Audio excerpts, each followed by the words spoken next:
돈 앞에서 무너지지 않는 가난뱅이는 없다는 것이 그의 70평생 철칙이었으니까요. 아직 어둠이 채 가시지 않은 서울 강남의 한 골목에서 저의 하루가 시작되었습니다. 대형 병원 정문 맞은편, 2평 남짓한 작은 꽃집, 은채 플라워라는 소박한 간판 아래에서 저는 오늘도 꽃잎에 묻은 이슬을 조심스럽게 털어내고 있었어요. 가느다란 손가락 사이로 흰 백합이 스르륵 빠져나가며 물방울을 떨어뜨렸습니다. 똑똑. 콘크리트 바닥에 떨어진 물방울이 작은 파문을 만들었어요. 제 얼굴에는 밤새 일한 피로가 역력했습니다. 눈 밑에 그늘이 졌고 손등에는 가시에 긁힌 자국이 빨갛게 남아 있었어요.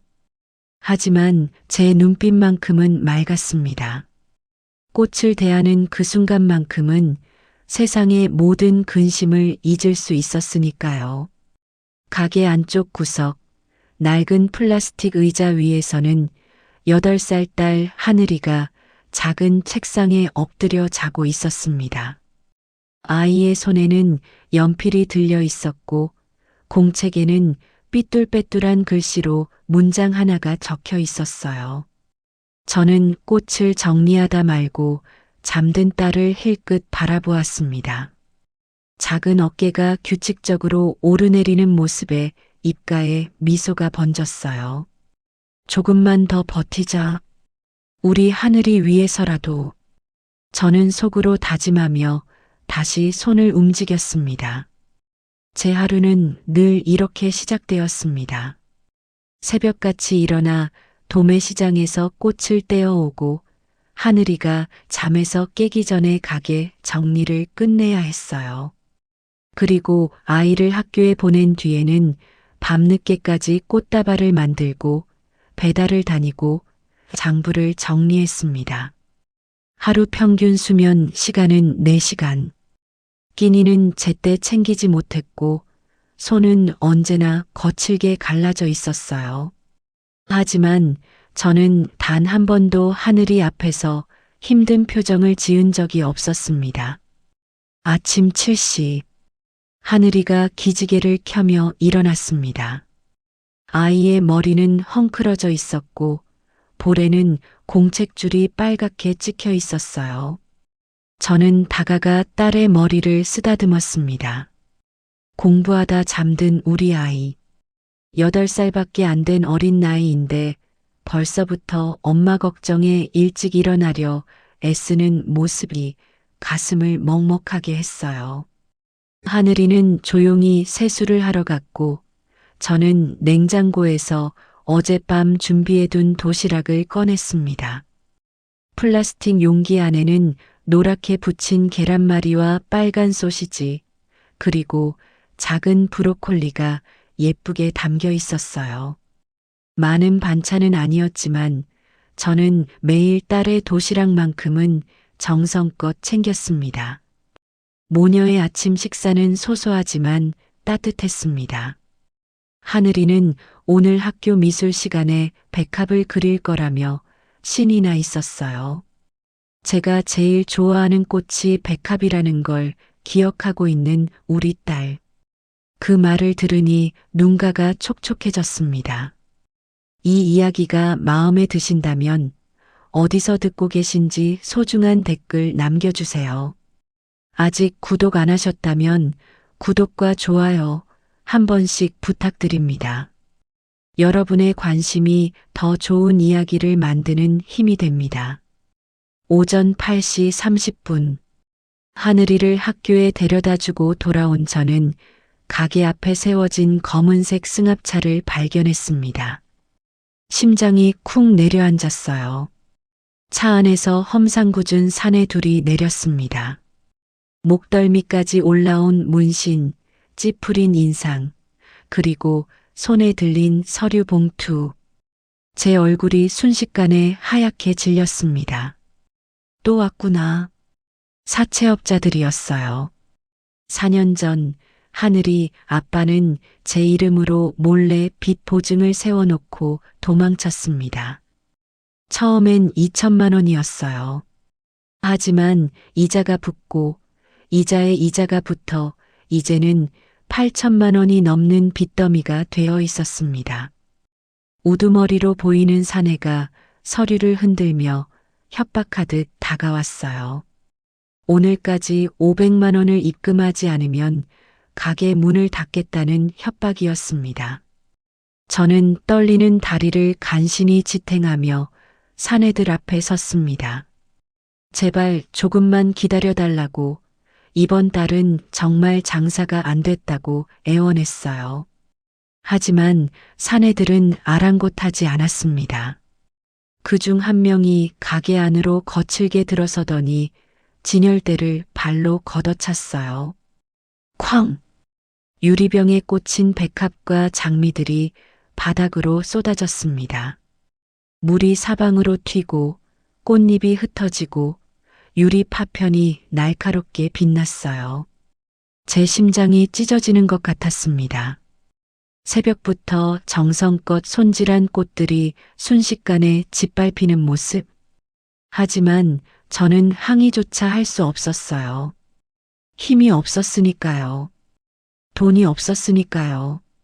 사내는 비웃듯 콧방귀를 뀌며 다시 한번 경고했습니다. 내일 저녁 6시까지 500만 원.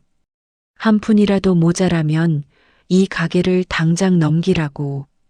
승합차가 굉음을 내며 골목을 빠져나갔습니다. 저는 홀로 남겨진 가게 안에서 무너진 꽃들을 바라보았어요. 물에 젖은 백합 꽃잎이 바닥에 흩어져 있었습니다. 마치 제 인생처럼. 하지만 울 시간조차 없었어요. 손님들이 올 시간이었으니까요. 저는 떨리는 손으로 빗자루를 들었습니다. 유리 파편을 쓸어 담고 꽃들을 다시 주워 담고 바닥에 물을 닦아냈어요. 손가락 끝이 유리에 베어 피가 났지만 아랑곳하지 않았습니다. 이 정도 고통은 아무것도 아니었으니까요. 하늘이를 지켜야 한다는 생각. 그것만이 저를 버티게 하는 유일한 힘이었습니다. 오후 3시 학교를 마친 하늘이가 가게로 뛰어왔습니다. 아이의 손에는 도화지 한 장이 들려 있었어요. 거기에는 하얀 백합이 그려져 있었고 그 옆에는 삐뚤빼뚤한 글씨로 이렇게 적혀 있었습니다. 우리 엄마처럼 예쁜 꽃. 저는 더 이상 참을 수 없었습니다. 아이를 꼭 끌어안고 소리 없이 눈물을 흘렸어요. 하늘이는 제 눈물을 보며 당황했지만 작은 손으로 제 등을 토닥여 주었습니다. 8살 아이가 엄마를 위로하는 모습. 그 순간 저는 결심했습니다. 어떻게든 살아남겠다고. 우리 하늘이가 행복하게 자랄 수 있는 세상을 만들어주겠다고.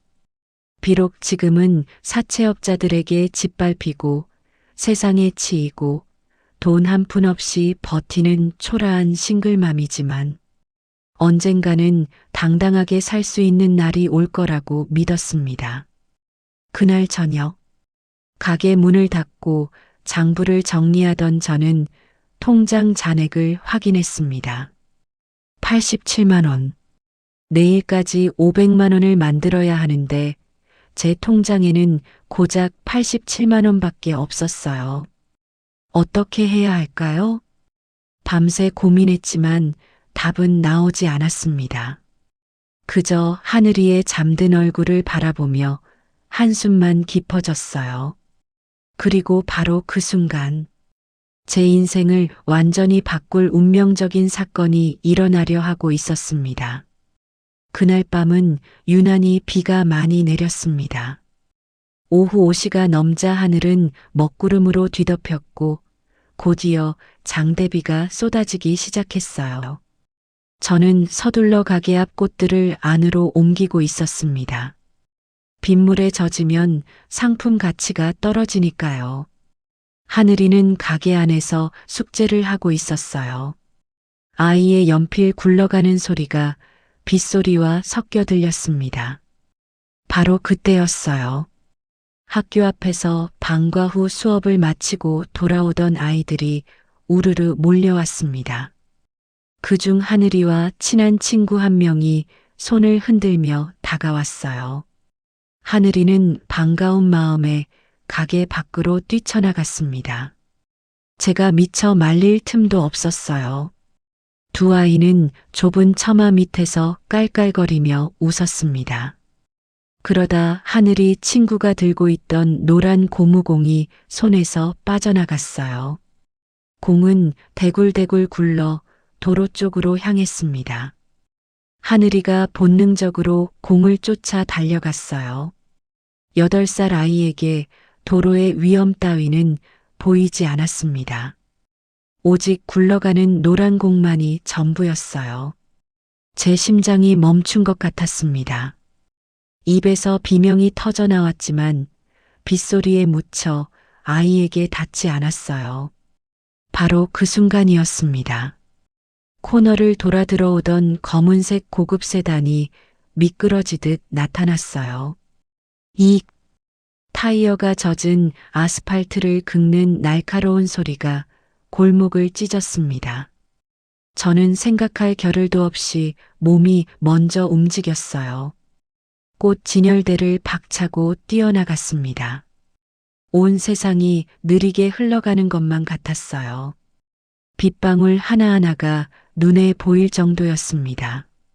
제 목에서 터져나온 비명은 제 것인지도 몰랐어요. 심장이 입 밖으로 튀어나올 것 같은 공포 속에서도 제 몸은 본능적으로 하늘이를 향해 날아갔습니다. 손이 닿았어요. 하늘이의 가느다란 팔을 움켜쥐는 순간 저는 온 힘을 다해 아이를 끌어당겼습니다. 쿵! 둔탁한 소리와 함께 우리 모녀는 인도 위로 굴렀어요. 제 무릎이 거칠게 아스팔트에 갈렸고 팔꿈치가 콘크리트에 부딪혔습니다. 하지만 하늘이는 제 품 안에 무사했어요. 검은 세단은 우리가 서 있던 자리에서 불과 30cm도 떨어지지 않은 곳에 멈춰 있었습니다. 조금만 늦었어도, 정말 조금만 늦었어도, 생각만 해도 온몸에 소름이 돋았습니다. 골목에는 타이어 타는 냄새와 빗소리만이 가득했어요. 시간이 멈춘 것처럼 아무 소리도 들리지 않았습니다. 주변에 있던 사람들은 입을 막고 숨도 제대로 쉬지 못했어요. 그 정적을 깬 것은 차 문이 벌컥 열리는 소리였습니다. 운전석에서 한 남자가 뛰어내렸어요. 30대 중반으로 보이는 남자였습니다. 날카롭고 지적인 인상, 고급 정장, 그리고 하얗게 질린 얼굴. 남자는 떨리는 걸음으로 우리에게 다가왔어요. 제가 먼저 입을 열었습니다. 괜찮으세요? 많이 놀라셨죠?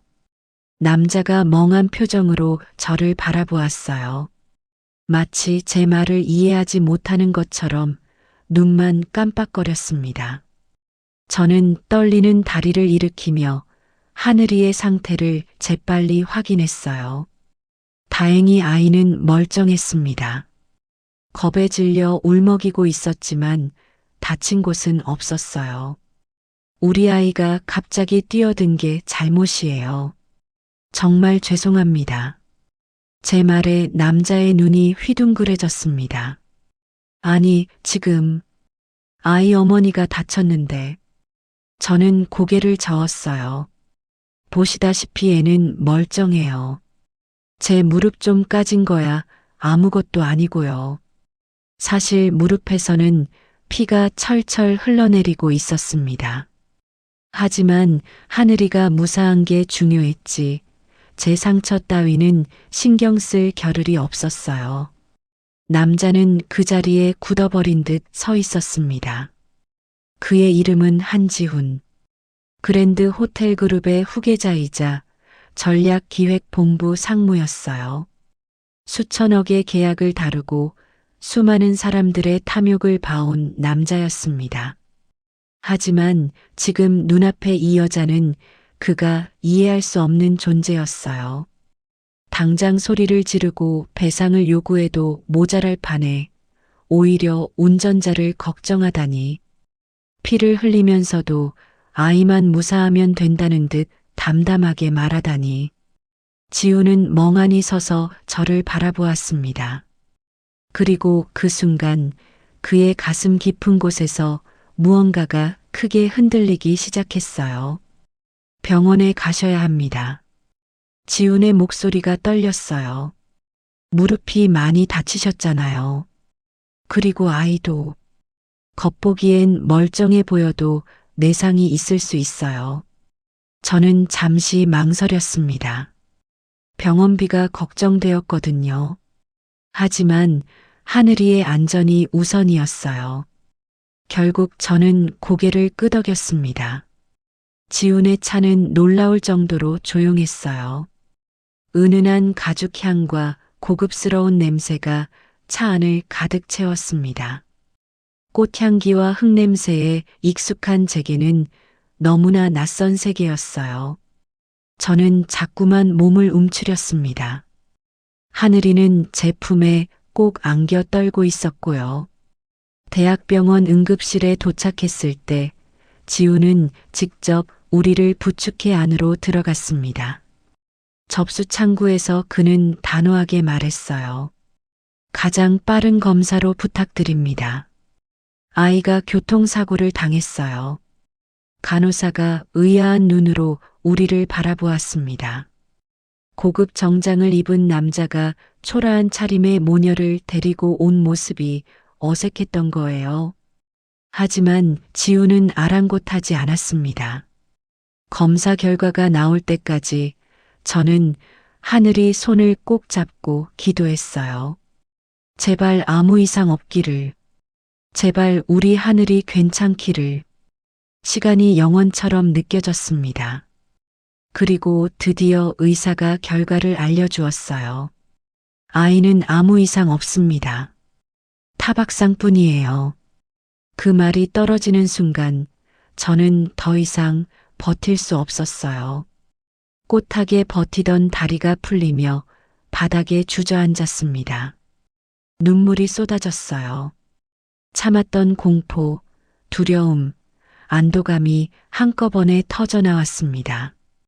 지우는 조용히 제 옆에 서 있었어요. 그리고 그 순간 그는 결심했습니다. 이 여자를 지켜야겠다고. 이 작고 강인한 여자와 그녀의 딸을 반드시 지켜내겠다고. 다음 날부터 지우는 매일 제 꽃집을 찾아왔습니다. 처음엔 하늘이 상태를 확인하러 온다는 핑계였어요. 그러다 점심시간이 되면 자연스럽게 가게에 들러 도시락을 사 먹었습니다. 일주일이 지나고 2주일이 지나자 그것은 일상이 되어버렸어요. 어느 날은 장미 한 송이를 사러 왔다가 1시간을 머물렀고 또 어느 날은 그냥 지나가다가 들렀다며 커피를 사들고 왔습니다. 저는 처음엔 불편했어요. 이렇게 매일 오시면 불편하지 않으세요? 회사 일도 바쁘실 텐데. 괜찮습니다. 여기 오면 마음이 편해져서요. 지훈의 대답은 늘 담백했습니다. 그는 가게 구석 플라스틱 의자에 앉아 제가 꽃을 정리하는 모습을 물끄러미 바라보았어요.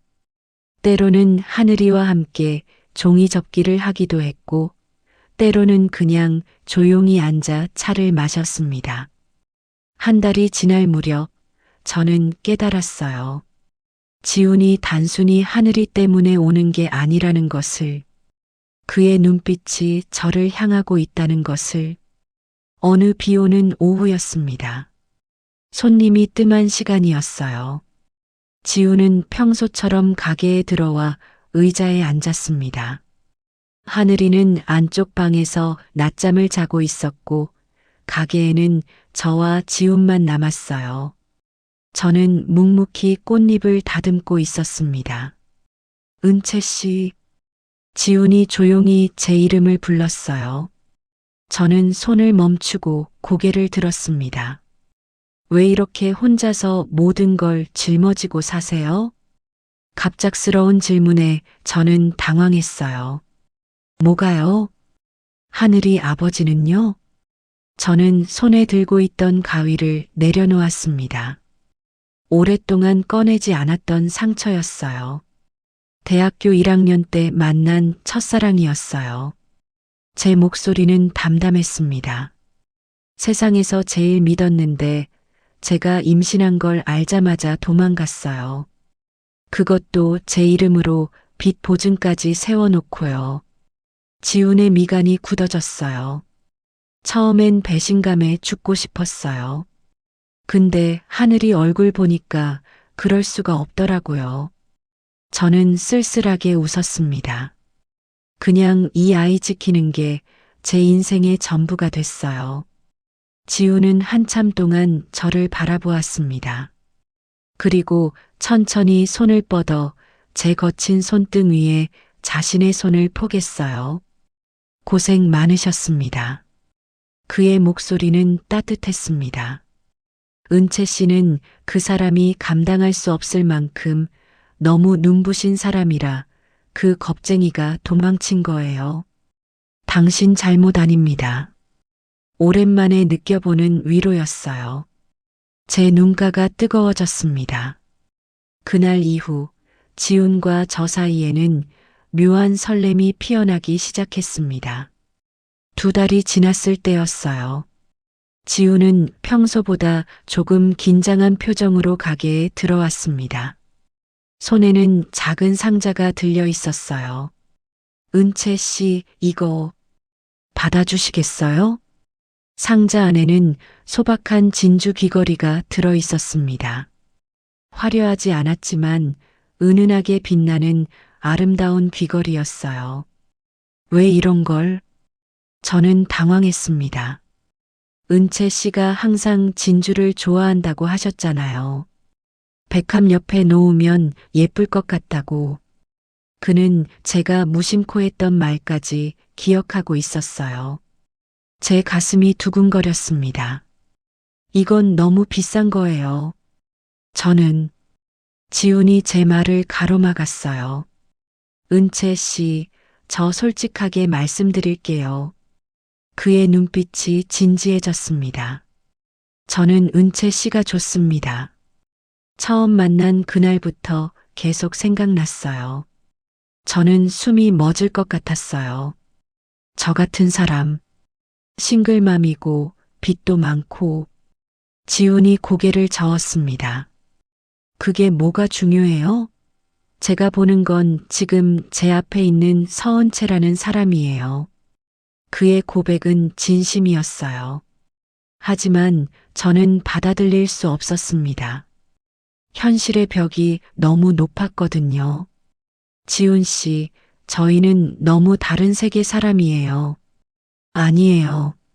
우리는 바로 그때였어요. 가게 문이 벌컥 열리며 사채업자들이 다시 나타났습니다. 이번엔 3명이었어요. 그리고 이번엔 더 거칠었습니다. 사채업자 우두머리가 가게 안으로 거칠게 들어서며 테이블을 발로 걷어찼습니다. 쾅! 꽃병이 바닥에 나뒹굴며 물이 사방으로 튀었어요. 이은채, 오늘이 마지막이라고 했지? 500만 원 어디 있어? 저는 본능적으로 뒤로 물러섰습니다. 하지만 그 순간 지훈이 제 앞으로 나섰어요. 뭐 하는 겁니까? 지훈의 목소리는 낮았지만 그 안에는 서슬퍼런 경고가 담겨 있었습니다. 사채업자들은 비웃었어요. 오빠 새로 생겼네? 그럼 오빠가 대신 갚아줘. 지훈은 주머니에서 지갑을 꺼냈습니다. 그리고 명함 한 장을 사채업자 얼굴에 던지듯 내밀었어요. 명함을 본 사채업자의 얼굴이 순식간에 하얗게 질렸습니다. 그랜드 호텔그룹 전략기획본부 상무 한지훈. 저도 그제야 명함을 보았어요. 손이 떨렸습니다. 그랜드 호텔그룹이라면 대한민국 굴지의 재벌이었어요. 지훈 씨가 재벌이었다고요? 머릿속이 하얗게 비었습니다. 사채업자들은 황급히 가게를 빠져나갔어요. 더 이상 협박할 엄두가 나지 않았던 거죠. 하지만 저는 오히려 더 큰 충격에 빠졌습니다. 왜 말씀 안 하셨어요? 제 목소리가 떨렸어요. 은채 씨, 설명할게요. 지훈이 다가오려 했지만 저는 뒤로 물러섰습니다. 저 같은 사람한테 장난치신 거예요? 재벌이 가난한 싱글맘이랑 노는 거 재미있으셨어요? 아니에요. 절대 그런 게 아니에요. 지훈이 절박하게 말했어요.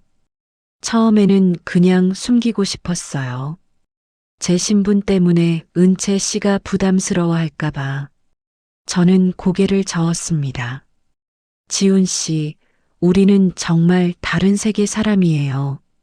저는 하루하루 버티는 게 고작인 사람이고, 지훈 씨는.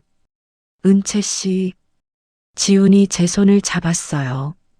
저한테 재벌이든 뭐든 중요하지 않아요. 은채 씨와 하늘이 그게 제 전부예요. 그의 눈빛은 진심이었습니다. 하지만 저는 알고 있었어요. 현실은 그렇게 녹록하지 않다는 것을. 며칠 후 지훈의 휴대폰으로 전화가 왔습니다. 발신자는 아버지였어요. 회장실로 당장 올라오라는 차가운 목소리. 지훈의 얼굴이 굳어졌습니다. 그는 제게 말했어요. 은채 씨, 제가 아버지를 설득할게요. 조금만 기다려주세요. 하지만 저는 불안했습니다. 재벌가의 아버지가 싱글맘 며느리를 받아들일 리 없다는 걸 알았거든요. 그랜드 호텔그룹 본사 40층 회장실. 통창 너머로 서울 시내가 발밑에 깔린 그곳에서 한윤석 회장은 비서실장이 건넨 보고서를 펼쳐보고 있었습니다. 서은채, 32세, 미혼모, 꽃집 운영, 빚 8천만 원. 사진 속에는 초라한 꽃집 앞에서 꽃을 정리하는 제 모습이 찍혀 있었어요. 한윤석 회장의 눈이 차갑게 가늘어졌습니다. 미혼모, 빚쟁이.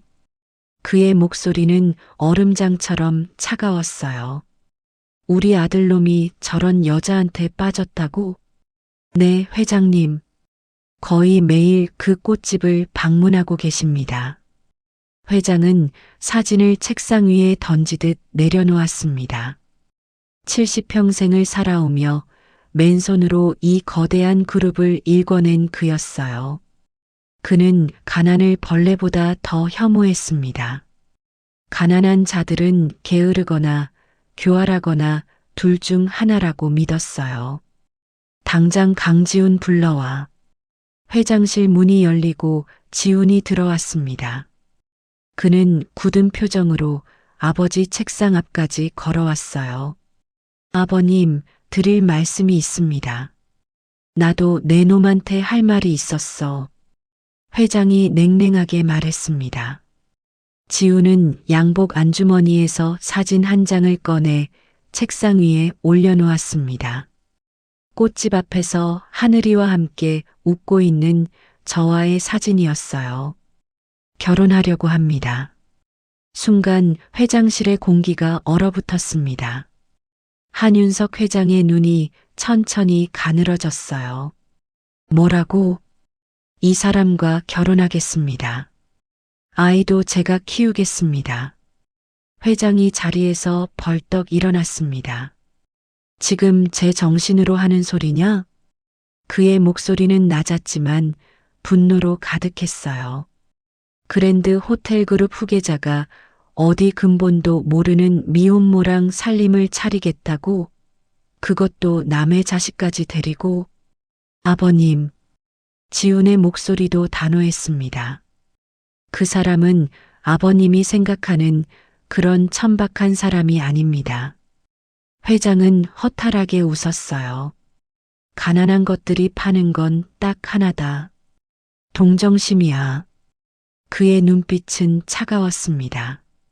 불쌍한 척, 순수한 척. 그 값싼 연기로 돈 있는 놈들 꼬시는 거지. 아버님, 은채 씨는 그런 사람이. 닥쳐. 회장의 호통에 지훈의 말이 끊겼어요. 그 여자가 내 정체를 알고도 그렇게 순수하게 웃어줄 것 같으냐? 그랜드 호텔 그룹 후계자라는 걸 알면 당장 눈빛이 달라질 거다. 지훈은 입술을 꽉 깨물었습니다. 아버님, 제가 평생 아버님 뜻대로 살았습니다. 지훈의 목소리가 떨렸어요. 하지만 이번만큼은 물러서지 않겠습니다. 은채 씨와 하늘이를 지키겠습니다. 나가라. 회장의 목소리는 차가웠습니다.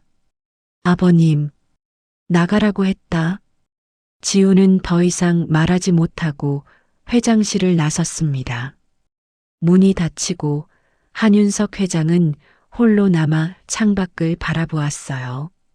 저 아래 어딘가에 아들의 마음을 빼앗아간 여자가 있었습니다. 고결함이라. 회장은 냉소를 흘렸습니다. 그리고 인터폰을 눌렀어요. 비서실장. 네, 회장님. 가장 낡은 옷 하나 준비해. 며칠은 씻지 않은 노숙자처럼 보여야 하니까. 전화 너머로 당황한 기색이 느껴졌지만 비서실장은 곧 대답했습니다. 알겠습니다, 회장님. 한윤석 회장은 직접 확인하고 싶었어요. 아들이 말한 그 고결함이 얼마나 허망한 것인지, 돈 앞에서 무너지지 않는 가난뱅이는 없다는 것이 그의 70평생 철칙이었으니까요. 다음 날 새벽 한윤석 회장은 비서실에서 준비한 낡은 옷을 입고 있었습니다. 거울 앞에 선 자신의 모습은 낯설었어요. 수천만 원짜리 정장 대신 시장통에서나 볼 법한 낡은 점퍼, 때 묻은 바지와 해진 운동화, 모자를 깊게 눌러 쓰자 거울 속에는 초라한 노인만이 남았습니다. 그 모습을 보는 순간 회장은 60년 전 기억이 떠올랐어요. 판자촌에서 굶주림에 떨던 어린 시절, 거지 취급을 받으며 무시당했던 그때, 회장은 이를 악물었습니다. 절대 다시 그 시절로 돌아가지 않겠다고 맹세했던 자신. 그런데 지금 아들이 그런 세계로 발을 들여놓으려 하고 있었어요. 내가 직접 확인하겠어. 회장은 거울 속 자신을 노려보며 중얼거렸습니다. 그 여자가 돈 앞에서 얼마나 추악해지는지 똑똑히 지켜보겠다. 은채 플라워 앞 골목. 한윤석 회장은 전신주 뒤편에 몸을 숨기고 가게를 관찰했습니다. 새벽 6시 가게 불이 켜졌어요. 제가 문을 열고 나와 꽃들을 밖으로 내놓기 시작했습니다. 회장은 눈을 가늘게 뜨고 제 일거수일투족을 지켜보았어요. 손님에게 거스름 돈을 줄 때 속이지는 않는지, 부유한 손님에게만 친절하지는 않은지, 가난한 사람을 무시하지는 않는지. 하지만 시간이 지날수록 회장의 미간은 묘하게 일그러졌습니다. 예상했던 여우 같은 모습은 어디에도 없었어요. 저는 똑같이 모든 손님을 대했습니다. 학생에게도, 노인에게도, 정장 입은 직장인에게도 한결같은 미소였어요. 점심시간이 지나자 비가 내리기 시작했습니다. 회장은 근처 처마 밑으로 몸을 피했어요. 하지만 처마가 짧아 비를 완전히 막지 못했습니다. 낡은 옷은 금세 빗물을 먹으며 차갑게 식어갔어요. 70이 넘은 노인의 몸이 부르르 떨렸습니다. 바로 그때였어요. 꽃집 뒷문이 끼익 소리를 내며 열렸습니다. 제가 나왔어요. 손에는 김이 모락모락 나는 따뜻한 차 한 잔과 비닐에 싼 샌드위치가 들려 있었습니다. 저는 우산도 없이 비를 맞으며 회장에게 다가갔어요. 할아버지, 여기서 비 맞으시면 감기 걸려요. 저는 빗물에 젖어 떨고 있는 회장 앞에 쪼그려 앉았습니다. 그리고 조심스럽게 차와 샌드위치를 내밀었어요. 따뜻할 때 드세요. 안으로 들어오셔도 돼요. 회장은 당황해서 고개를 들지 못했습니다. 모자를 더 깊게 눌렀으며 투박하게 만든 목소리로 물었어요. 왜 나 같은 노인네한테 이런 걸 주나? 저희 외할아버지 생각나서요. 제 목소리는 담담했지만 진심이 묻어 있었어요. 외할아버지도 비 오는 날이면 무릎이 많이 아프셨거든요. 배고픈 건 죄가 아니라고 우리 엄마가 그러셨어요. 회장의 손이 미세하게 떨렸습니다. 샌드위치 천천히 드시고 비 그치면 가세요. 더 필요하시면 말씀하시고요. 저는 그렇게 말하고 가게 안으로 들어갔습니다. 회장은 홀로 남겨진 빗속에서 손에 든 종이컵을 내려다보았어요. 김이 모락모락 피어오르고 있었습니다. 샌드위치에서는 담백한 치즈 냄새가 났어요. 수천만 원의 기부금을 내면서도 단 한 번도 가난한 사람의 눈을 맞춰본 적 없던 그였습니다. 자선 행사에서 악수하고 사진 찍고 연설하면서도 정작 그들의 눈을 똑바로 본 적은 없었어요. 그저 수표를 건네고 돌아서는 것이 그의 자선이었습니다. 그런데 이 여자는, 회장은 제가 쪼그려 앉아 자신의 눈을 맞추던 모습을 떠올렸습니다. 제 눈에는 동정도 불쌍함도 무시도 없었어요. 그저 당연한 것을 하는 사람의 자연스러움만 있었습니다. 계산이 배제된 투명한 진심. 회장은 천천히 차를 한 모금 마셨어요. 따뜻한 액체가 목을 타고 내려가며 얼어붙은 몸을 녹였습니다. 그 순간 가슴 한구석에서 잊고 있던 해묵은 통증이 다시 시작되었어요. 오래전 판자촌에서 굶주리던 시절, 동냥하다 쫓겨나고 무시당하고 멸시당하던 그때, 누군가 따뜻한 밥 한 끼를 건네주었다면 자신의 인생이 달라졌을까요? 회장은 고개를 저었습니다. 아니야. 이건 연기야. 분명히. 그는 스스로에게 되뇌었어요. 하지만 손에 든 차의 온기는 쉽게 부정되지 않았습니다. 다음 날도 회장은 그 골목을 떠나지 못했습니다. 그는 며칠간 같은 자리에서 저를 관찰했어요. 그리고 마침내 그날이 왔습니다. 무료 꽃배달 봉사의 날. 저는 매달 한 번씩 홀로 사시는 어르신들께 꽃다발을 무료로 배달하고 있었어요. 회장은 그 모습을 지켜보며 고개를 가로저었습니다. 저런 걸 왜 하는 거지? 자기도 먹고 살기 힘들면서. 하지만 저는 웃으며 꽃다발을 준비했어요. 하늘이가 엄마를 도와 리본을 묶었습니다. 모녀가 함께 꽃다발을 만드는 모습은 평화로웠어요. 그런데 바로 그 순간이었습니다.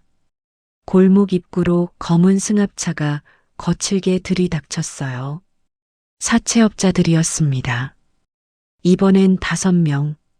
그리고 이번엔 훨씬 더 거칠었어요. 쾅! 사채업자 우두머리에 발길질 한 번에 꽃 진열대가 와르르 무너졌습니다. 백합, 장미, 튤립이 바닥으로 쏟아졌어요. 유리병이 깨지며 물이 사방으로 튀었고 꽃잎이 흩날렸습니다. 이은채, 오늘이 마지막이라고 했지? 우두머리가 서류를 흔들며 소리쳤어요. 저는 본능적으로 하늘이를 제 뒤로 숨겼습니다.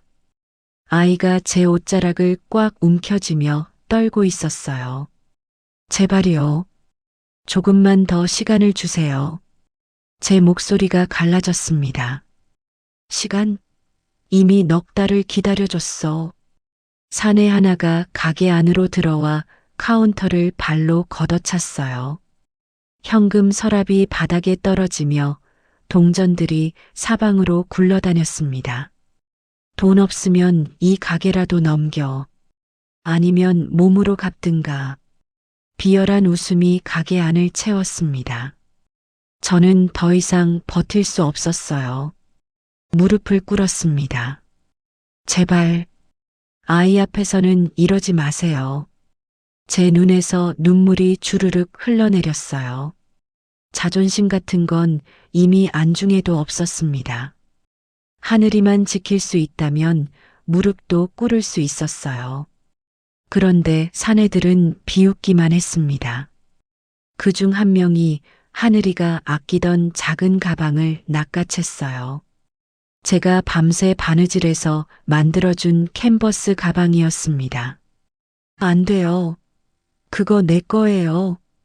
하늘이가 울며 손을 뻗었지만 사내는 가방을 바닥에 내동댕이 쳤어요.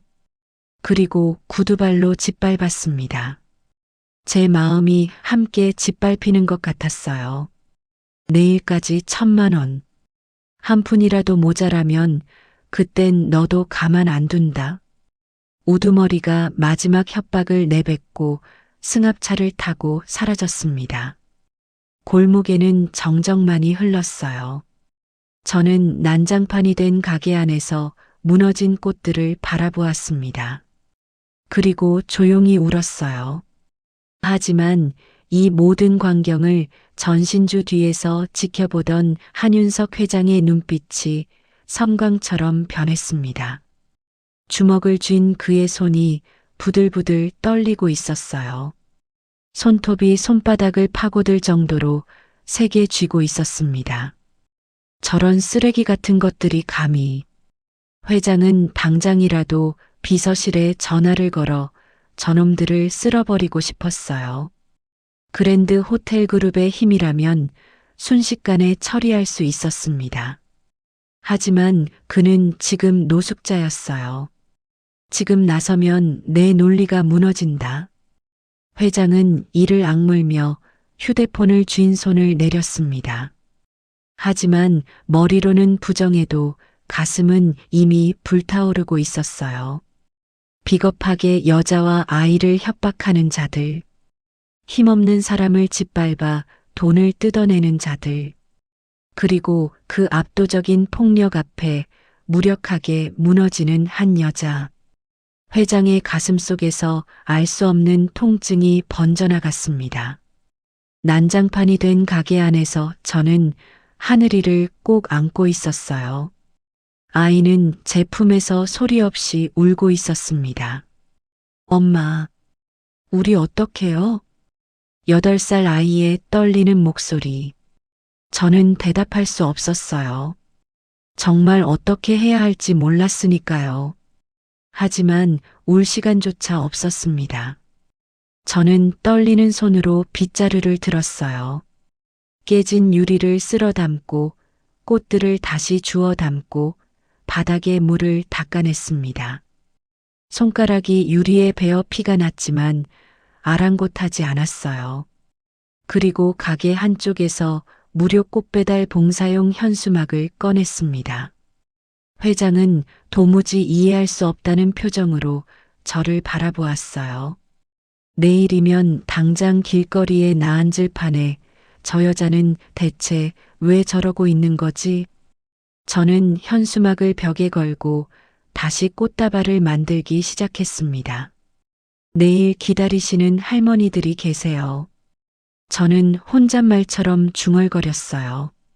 한 분은 혼자 사시는데 꽃 보는 게 유일한 낙이시거든요. 제가 힘들다고 그분들 실망시킬 순 없어요. 회장은 그 무모한 선택 앞에 할 말을 잃었습니다.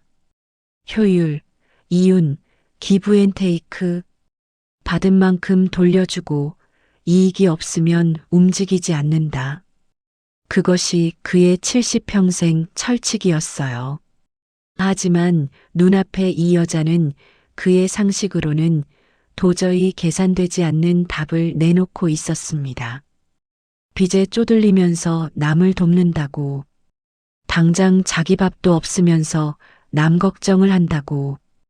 회장은 멍하니 서서 저를 바라보았어요. 밤이 깊어지자 저는 가게 안에서 홀로 꽃다발을 만들고 있었습니다. 하늘이는 안쪽 방에서 잠들었어요. 제 저녁 식사는 하늘이가 남긴 식은 밥과 김치 한 조각이 전부였습니다. 회장은 가게 밖 어둠 속에서 그 광경을 지켜보고 있었어요. 저게 저 여자의 저녁이란 말인가? 회장의 가슴이 쿵 내려앉았습니다. 자신은 항상 최고급 한우와 산해진미로 차려진 밥상을 받았어요. 먹다 남긴 음식은 쓰레기통으로 직행했습니다. 하지만 눈앞의 여자는 남은 밥을 한 숟가락씩 떠먹으며 저녁을 때우고 있었어요. 그리고 내일 이 여자는 그 가난한 몸으로 다른 가난한 사람들을 도울 준비를 하고 있었습니다. 저는 식사를 마치고 꽃다발 작업을 이어갔어요. 백합 한 송이 한 송이를 조심스럽게 다듬으며 조용히 콧노래를 흥얼거렸습니다. 그 콧노래 소리가 어둠 속으로 새어나왔어요. 회장은 그 소리를 들으며 가슴이 찌릿하게 저려오는 것을 느꼈습니다. 수천억의 자산가인 나보다 사채에 시달리면서도 꽃을 다듬는 저 여자가 훨씬 더 거대한 부를 가진 것 같구나. 회장은 생전 처음으로 돈이 아닌 인간의 품격에 대해 깊은 의문에 빠졌어요. 진짜 부자는 누구인가? 통장에 돈이 많은 사람인가? 아니면 가진 것 없어도 나눌 줄 아는 사람인가? 회장은 평생 가난을 증오해 왔습니다. 가난은 무능의 증거이고 가난한 자들은 게으르거나 교활하다고 믿어왔어요. 하지만 지금 이 순간 그는 깨달았습니다. 자신이 평생 쌓아온 것들이 저 작은 꽃집 안에서 백합을 다듬는 젊은 여자의 마음 앞에서는 한없이 초라하다는 것을. 가난은 증오해야 할 악이 아니라 그저 온기로 채워야 할 빈자리였음을. 회장은 소리 없이 눈물을 흘렸습니다. 70년 만에 흐르는 뜨거운 눈물이었어요. 다음 날 아침 한윤석 회장은 밤새 잠을 이루지 못했습니다. 어둠 속에서 흘렸던 눈물의 의미를 아직 정확히 알 수 없었어요. 하지만 한 가지는 확실했습니다. 70년간 쌓아온 자신의 신념이 송두리째 흔들리고 있다는 것. 회장은 다시 낡은 옷을 걸치고 골목으로 향했어요. 오늘은 제가 무료 꽃배달을 하는 날이었습니다. 새벽 6시 저는 리어카에 꽃다발을 가득 실었어요. 화려하지 않았지만 정성이 가득 담긴 꽃다발들이었습니다. 하늘이가 작은 손으로 리본을 묶는 걸 도와주었어요. 엄마, 할머니들이 좋아하실까요? 당연하지. 우리 하늘이가 예쁘게 묶었으니까. 저는 딸의 머리를 쓰다듬으며 웃었습니다. 비록 어제 사채업자들에게 짓밟혔지만 오늘만큼은 웃고 싶었어요. 누군가를 행복하게 해주는 일을 할 때만큼은 제 마음도 따뜻해졌으니까요. 회장은 멀찍이 떨어져서 그 모습을 지켜보았습니다. 저는 리어카를 끌고 골목을 나섰어요. 첫 번째 집은 다리가 불편한 80대 할머니 댁이었습니다. 할머니는 좁은 반지하 방에 혼자 사셨어요. 문을 열자 곰팡이 냄새와 습한 공기가 밀려왔습니다. 할머니 왔어요. 제 목소리에 할머니가 방 안쪽에서 기어 나오셨어요. 무릎이 안 좋아서 제대로 걷지도 못하는 분이었습니다. 아이고, 우리 은채가 왔구나. 이번 달도 또 이렇게. 할머니 눈가에 눈물이 고였어요. 저는 백합 다발을 할머니 손에 쥐어드렸습니다. 이번 달은 백합으로 준비했어요. 향기가 좋아서 방안이 환해질 거예요. 할머니는 꽃다발을 가슴에 꼭 안으셨어요. 그리고 주름진 손으로 제 손을 꽉 잡았습니다. 고맙다, 얘야. 내가 오는 날만 기다리고 살아. 할머니의 눈에서 눈물이 주르륵 흘러내렸어요. 저도 울컥했지만 참았습니다. 대신 환하게 웃으며 말했어요. 할머니, 다음 달에 또 올게요. 건강하게 계셔야 해요. 회장은 골목 끝에서 그 장면을 지켜보고 있었습니다. 반지하 방에서 나오는 제 모습이 눈에 들어왔어요. 제 눈가도 붉어 있었지만 여전히 웃고 있었습니다. 회장의 가슴이 또다시 먹먹해졌어요. 저는 하루 종일 리어카를 끌고 동네를 돌았습니다. 혼자 사시는 할아버지에게, 거동이 불편한 할머니에게, 요양원에 계신 어르신들에게 모두 30분께 꽃다발을 전달했어요. 그분들의 얼굴에 피어나는 미소가 제게는 가장 큰 보람이었습니다. 오후 4시 모든 배달을 마치고 가게로 돌아왔을 때 저는 완전히 녹초가 되어 있었어요. 발바닥은 물집이 잡혔고 어깨는 결릴대로 결려 있었습니다. 하지만 제 얼굴에는 미소가 떠나지 않았어요. 회장은 지친 모습으로 돌아오는 저를 보며 고개를 저었습니다. 미련한 사람 같으니. 하지만 그의 목소리에는 비난 대신 존경이 담겨 있었어요. 저녁이 되자 회장은 더 이상 참을 수 없었습니다. 그는 가게 문을 열고 안으로 들어갔어요. 저는 카운터에서 장부를 정리하고 있었습니다. 통장 잔액을 확인하며 한숨을 쉬고 있었어요. 할아버지, 어서 오세요. 저는 피곤한 몸을 일으켜 회장을 맞이했습니다. 오늘도 꽃 보러 오셨어요? 회장은 대답 대신 제 얼굴을 가만히 바라보았어요. 자네, 왜 그렇게 사나? 저는 고개를 갸웃했습니다. 무슨 말씀이세요? 당장 내일이면 빚 때문에 망할 판에 남들 도와주고 자네 목숨이 하나밖에 없잖아. 회장의 목소리가 떨렸어요. 저는 잠시 말없이 회장을 바라보았습니다. 그리고 조용히 입을 열었어요. 할아버지, 저도 힘들었던 적이 있었어요. 제 목소리는 담담했습니다. 4년 전 하늘이 아빠한테 버림받고 빚더미에 앉았을 때요. 그땐 정말 죽고 싶었어요. 회장은 숨을 죽이고 제 이야기를 들었습니다. 근데요, 그때 한 할머니가 저한테 꽃 한 송이를 주셨어요. 제 눈가가 촉촉해졌어요. 돈도 없고 미래도 없던 제게 누군가 꽃을 선물했을 때 그게 얼마나 큰 위로가 되는지 알았어요. 저는 창밖을 바라보며 말을 이었습니다. 그래서 결심했어요. 제가 받은 그 따뜻함을 다른 분들께도 나눠드리겠다고.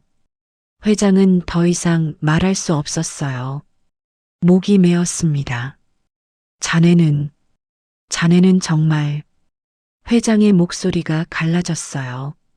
그 순간 회장은 60년 전 자신의 어머니를 떠올렸습니다.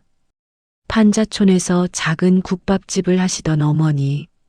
손님이 돈이 없다고 하면 그냥 먹이셨던 어머니. 자식들 굶기면서도 남 굶기는 건 차마 못하시던 어머니. 회장은 그런 어머니를 비웃었어요. 그렇게 살아서 뭐 하냐고, 그래서 평생 가난하게 사는 거라고. 어머니가 돌아가시던 날 회장은 장례식장에도 가지 않았습니다. 가난한 과거를 지우고 싶었으니까요. 하지만 지금 눈앞에 이 여자는 어머니와 똑같은 선택을 하고 있었어요. 그리고 그 선택이 얼마나 고귀한 것인지 이제야 깨달았습니다. 회장은 참았던 눈물을 더 이상 참을 수 없었어요. 굵은 눈물이 주름진 얼굴을 타고 흘러내렸습니다. 할아버지, 제가 놀라 다가왔어요. 회장은 고개를 푹 숙였습니다. 미안하다. 회장이 떨리는 목소리로 중얼거렸어요. 누구에게 하는 사과인지 알 수 없었습니다. 돌아가신 어머니에게인지 아니면 눈앞의 은채에게인지 어쩌면 그동안 멸시했던 모든 가난한 사람들에게인지 저는 조용히 회장의 어깨에 손을 올렸어요. 할아버지, 괜찮으세요? 회장은 대답 대신 계속 울었습니다. 70년 만에 흐르는 진짜 눈물이었어요. 돈으로 쌓은 성벽 안에서 스스로를 가뒀던 한 노인이 비로소 인간의 온기를 느끼는 순간이었습니다. 그날 밤 한윤석 회장은 오랜만에 깊은 잠에 빠졌습니다. 70년 만에 처음으로 평안한 잠이었어요. 꿈속에서 어머니가 나타났습니다. 주름진 얼굴로 환하게 웃으며 국밥 한 그릇을 건네시는 어머니. 회장은 꿈속에서 어머니를 껴안고 울었어요. 다음 날 새벽 회장은 결심한 얼굴로 일어났습니다. 더 이상 관찰자로 머물 수 없었어요. 그는 낡은 옷을 벗고 비서실에 전화를 걸었습니다. 나다. 오랜만에 듣는 회장의 목소리에 비서실장이 긴장했어요. 네, 회장님. 말씀하십시오. 지금 당장 서은채라는 사람 이름으로 된 빚 전부 확인해라. 원금이든 이자든 전부 다 갚아버려. 비서실장이 잠시 당황했지만 곧 대답했습니다. 알겠습니다, 회장님. 그리고 어제 그 꽃집 주변에서 날뛰던 사채업자 놈들 있다. 회장의 목소리가 차갑게 가라앉았어요. 그놈들 신원 파악해서 다시는 이 동네 근처에 발도 못 붙이게 해. 법적으로 처리할 수 있으면 처리하고. 네, 회장님. 바로 조치하겠습니다. 전화를 끄는 회장은 비로소 깊은 숨을 내쉬었습니다. 평생 누군가를 짓밟고 일어서는 데 써왔던 권력, 경쟁자를 무너뜨리고 적을 제거하고 자신의 제국을 키우는 데만 사용했던 힘. 하지만 오늘 처음으로 그 권력을 누군가를 지키는 데 사용했습니다. 그리고 그것이 얼마나 값진 일인지 깨달았어요.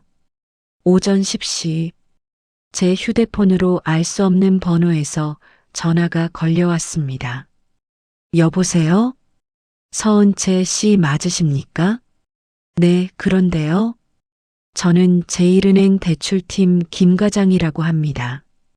은행이라는 말에 제 가슴이 철렁 내려앉았어요. 또 빚독촉인가 싶었습니다. 고객님 명의로 되어 있던 대출금 8,300만 원이 전액 상환 처리되었습니다. 네, 뭐라고요? 저는 귀를 의심했어요. 어제 오후 5시에 전액 일시 상환되었습니다.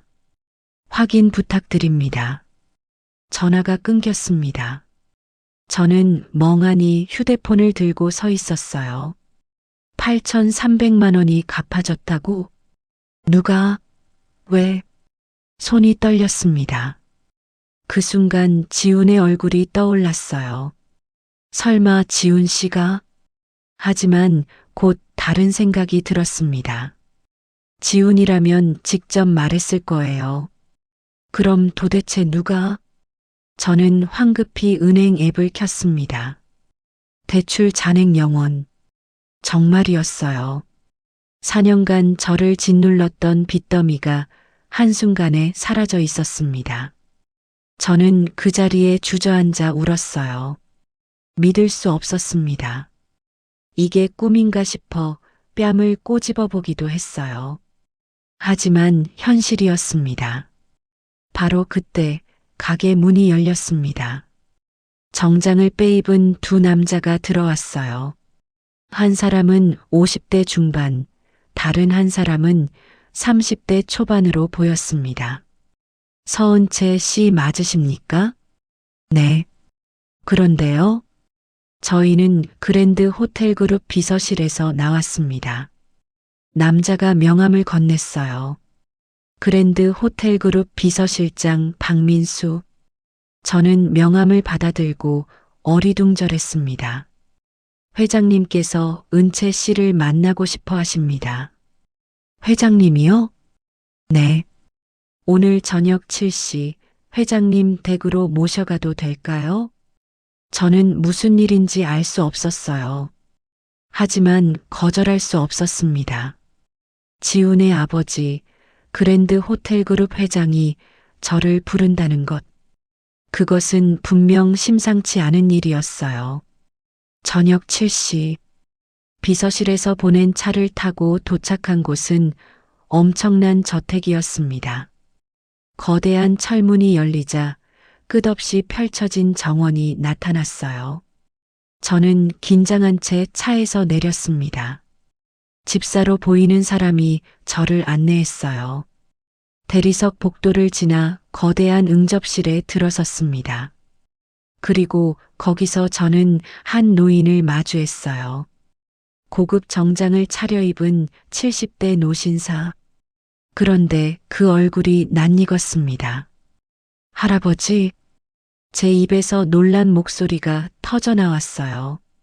며칠간 제 가게에서 따뜻한 차와 샌드위치를 받아갔던 그 거지 노인. 빗속에서 떨고 있던 그 할아버지. 제 이야기를 들으며 눈물을 흘렸던 그분. 바로 그랜드 호텔 그룹의 한윤석 회장이었습니다. 놀랐겠구나, 은채야. 회장이 부드럽게 웃으며 말했어요. 제가 몰라 뵙고 저는 어쩔 줄 몰라 했습니다. 회장은 제게 다가와 제 손을 따뜻하게 잡았어요. 미안하네. 자네를 시험하려고 한 내가 부끄럽구나. 시험이요? 네. 자네가 돈 앞에서 어떻게 변하는지 보려고 거지로 변장했었지. 회장의 목소리가 낮아졌어요. 하지만 시험 당한 건 나였네. 자네가 보여준 진심 앞에서 내 70년 편견이 산산조각 났어. 저는 아무 말도 할 수 없었습니다. 회장은 소파를 가리키며 앉으라고 했어요. 자네가 준 그 따뜻한 차 한 잔이 내 얼어붙은 심장을 녹였네. 회장의 눈가가 붉어졌어요. 60년 전 돌아가신 어머니 생각이 났어. 어머니도 자네처럼 가난했지만 따뜻한 분이셨지. 회장은 잠시 말을 멈추고 창밖을 바라보았습니다. 그런데 난 그 어머니를 부끄러워했어. 가난을 증오한 나머지 가장 소중한 걸 버렸더군. 회장이 다시 저를 바라보았어요. 은채야, 고맙네. 자네 덕분에 내가 잃어버린 걸 되찾았어. 저는 눈물이 핑 돌았습니다. 회장님, 자네 빚은 내가 다 갚아뒀네. 그리고 그 사채업자 놈들도 다시는 자네 앞에 나타나지 못할 거야. 회장의 목소리는 단호했어요. 이제 자네는 자유야. 하늘이와 함께 당당하게 살아가게. 저는 더 이상 참을 수 없었습니다. 눈물이 주르륵 흘러내렸어요. 감사합니다. 정말 감사합니다. 회장은 제 어깨를 가볍게 토닥였습니다. 그리고 우리 아들 지훈이 말이야. 회장이 미소 지으며 말했어요. 내 아들놈이 자네를 정말 좋아하더군. 나도 이제 알겠어. 왜 그놈이 자네한테 빠졌는지. 저는 얼굴이 빨개졌습니다. 회장님, 저는 자네가 우리 며느리가 되어준다면 이 늙은이는 더 바랄 게 없겠네. 회장의 진심 어린 말에 저는 가슴이 벅차올랐어요. 4년간 저를 짓눌렀던 모든 무게가 한순간에 사라지는 기분이었습니다. 회장실 문이 열리고 지훈이 들어왔습니다. 은채 씨, 지훈은 저를 보자마자 달려왔어요. 그리고 제 손을 꼭 잡았습니다. 아버지께서 허락하셨어요? 정말요? 지훈의 목소리가 떨렸어요. 회장이 호탕하게 웃었습니다. 이 녀석, 내가 뭐 그렇게 무서운 아비였나? 아니, 아버지. 그게 아니라. 지훈은 당황하며 말을 더듬었어요. 은채 씨는 내가 평생 만난 사람 중 가장 고귀한 영혼을 가진 사람이야. 회장의 목소리가 진지해졌습니다. 그런 사람을 며느리로 맞이하는 건 우리 집안의 영광이지.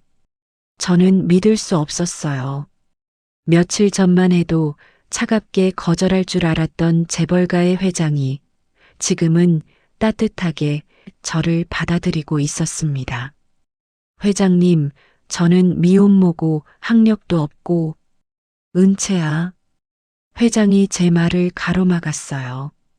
자네가 가진 건 학벌도 재산도 아니야.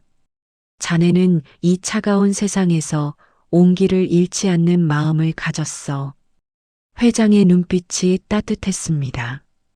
그게 어떤 학벌보다 어떤 재산보다 귀한 거야. 지훈이 저를 꼭 안았어요. 은채 씨, 이제 괜찮아요. 우리 함께 행복하게 살아요. 저는 지훈의 품에서 소리 없이 울었습니다. 4년간 홀로 버텨왔던 시간들, 세상의 차가운 시선을 견뎌야 했던 날들, 그 모든 것이 보상받는 느낌이었어요. 회장이 비서를 불렀습니다. 하늘이도 모셔오게. 네, 회장님.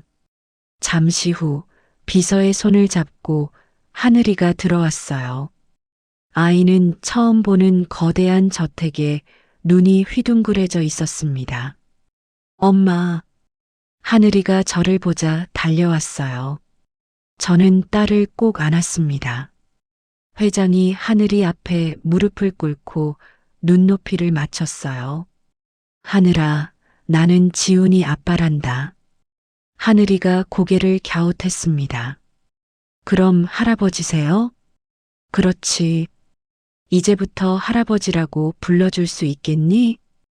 회장의 목소리가 부드러웠어요. 하늘이는 잠시 저를 올려다보았습니다. 저는 고개를 끄덕였어요. 하늘이가 다시 회장을 바라보았습니다. 할아버지, 우리 엄마랑 지훈 아저씨랑 같이 살 수 있어요? 그럼 우리 모두 가족이 되는 거야. 회장이 하늘이의 머리를 쓰다듬었어요. 그 순간 회장의 눈에서 눈물이 흘러내렸습니다. 70년을 살아오며 한 번도 경험해보지 못한 감정이었어요. 순수한 아이의 눈빛 앞에서 느끼는 따뜻함. 돈으로 살 수 없는 가족의 의미. 그날 저녁 회장은 성대한 저녁 식사를 준비했습니다. 하지만 사내 진미 대신 소박한 가정식을 차렸어요. 제가 좋아한다고 했던 된장찌개와 김치찌개, 하늘이가 좋아하는 계란말이와 소시지, 그리고 지훈이 좋아하는 불고기. 회장은 직접 밥을 푸며 말했습니다. 오늘부터 우리는 진짜 가족이야. 식탁에 둘러앉은 네 사람. 재벌 회장, 그의 아들, 싱글맘, 그리고 8살 아이. 겉으로 보면 전혀 어울리지 않는 조합이었어요. 하지만 그 식탁 위에는 그 어떤 고급 레스토랑에서도 느낄 수 없는 온기가 가득했습니다. 식사 후 회장은 저를 서재로 불렀어요. 은채야, 자네에게 부탁이 하나 있네. 무엇이든 말씀하세요, 회장님. 회장은 서류 한 뭉치를 꺼냈습니다. 자네 꽃집 말이야. 전국 체인으로 만들고 싶네. 네. 저는 깜짝 놀랐어요. 은채 플라워를 전국 체인으로 확장하는 거야. 1호점은 자네가 지금 하는 그 병원 앞 가게로 하고 회장의 눈빛이 진지했습니다. 그리고 각 지점마다 무료 꽃배달 봉사를 하는 거지. 자네가 하던 것처럼. 저는 할 말을 잃었어요. 회장님, 그건 너무 큰 일이에요. 저는 그런 큰 사업을. 회장이 제 말을 가로막았습니다. 은채야, 자네가 가진 건 돈이 아니야. 마음이지. 회장이 제 손을 잡았어요.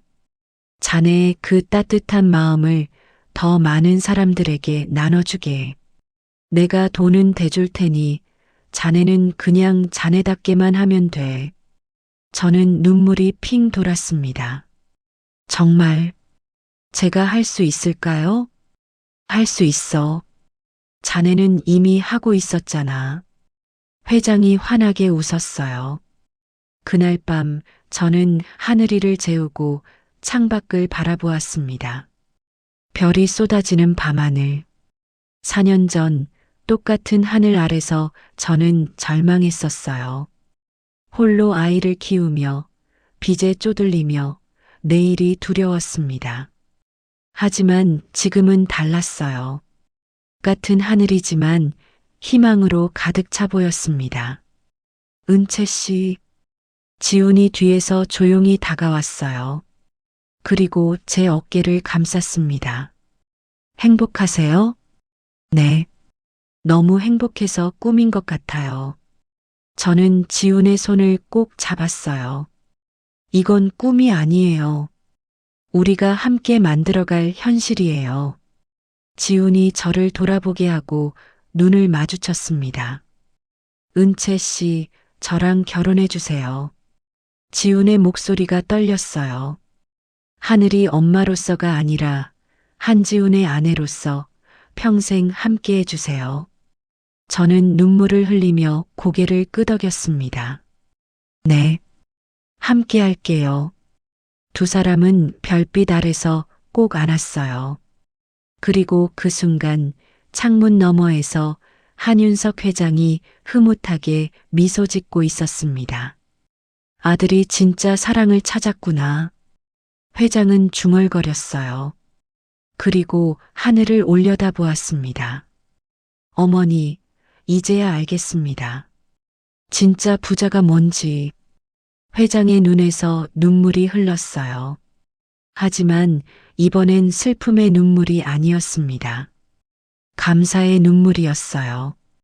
회장실 문이 열리고 지훈이 들어왔습니다. 은채 씨, 지훈은 저를 보자마자 달려왔어요. 그리고 제 손을 꼭 잡았습니다. 아버지께서 허락하셨어요? 정말요? 지훈의 목소리가 떨렸어요.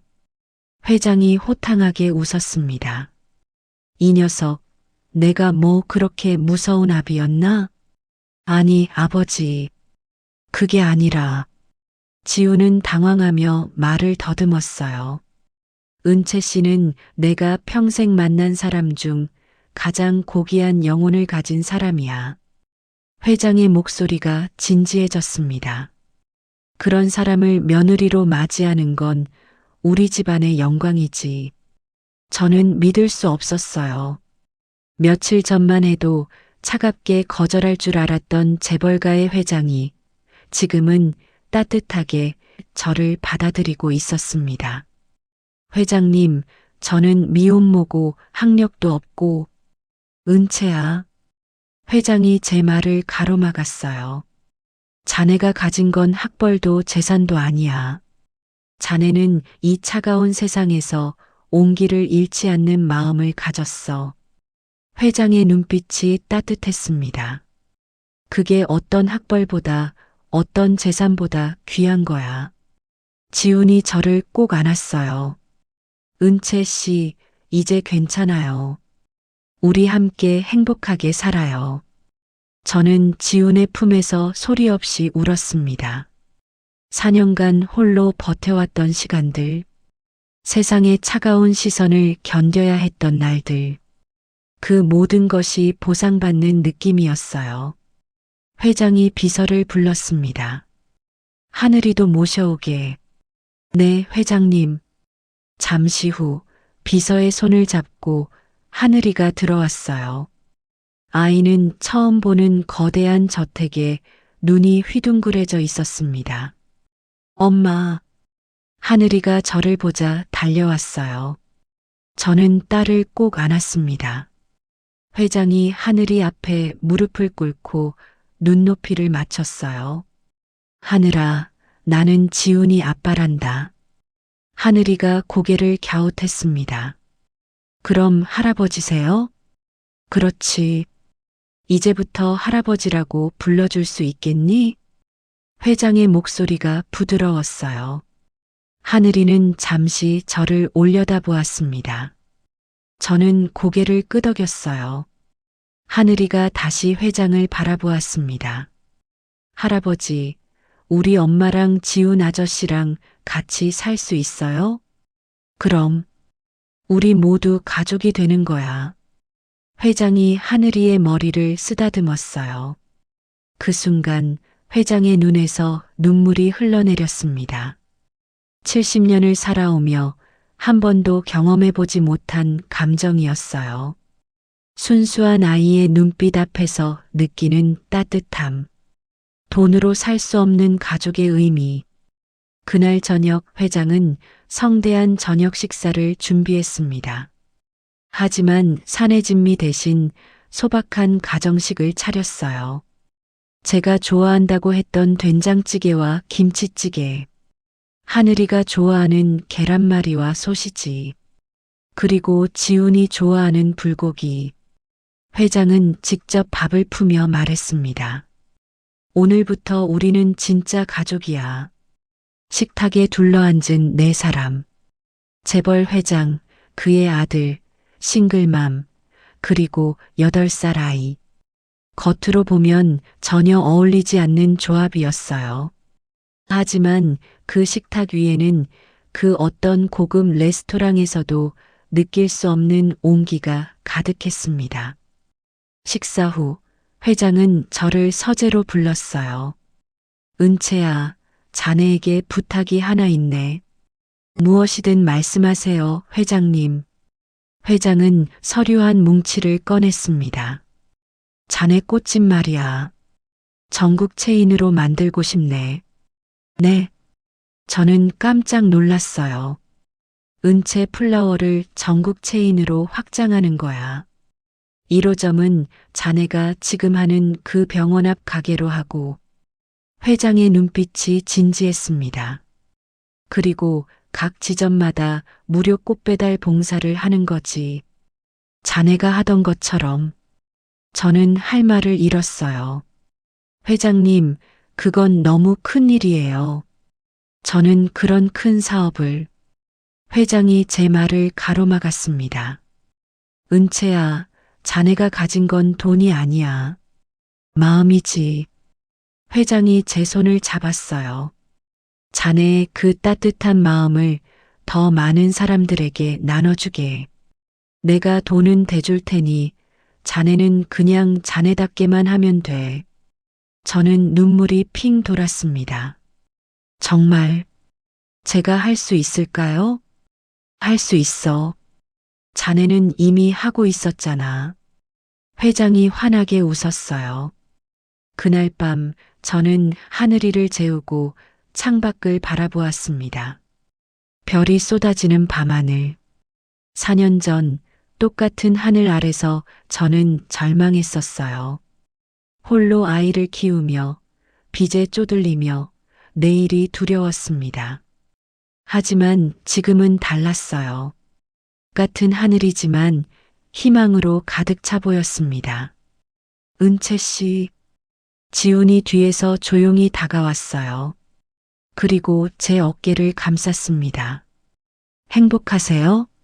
네. 너무 행복해서 꿈인 것 같아요. 저는 지훈의 손을 꼭 잡았어요. 이건 꿈이 아니에요. 우리가 함께 만들어갈 현실이에요.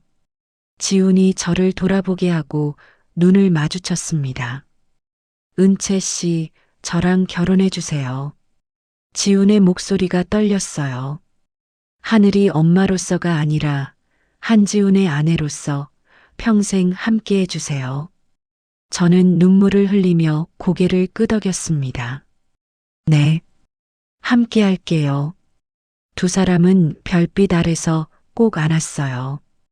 그리고 그 순간 창문 너머에서 한윤석 회장이 흐뭇하게 미소 짓고 있었습니다. 아들이 진짜 사랑을 찾았구나. 회장은 중얼거렸어요. 그리고 하늘을 올려다 보았습니다. 어머니, 이제야 알겠습니다. 진짜 부자가 뭔지. 회장의 눈에서 눈물이 흘렀어요. 하지만 이번엔 슬픔의 눈물이 아니었습니다. 감사의 눈물이었어요.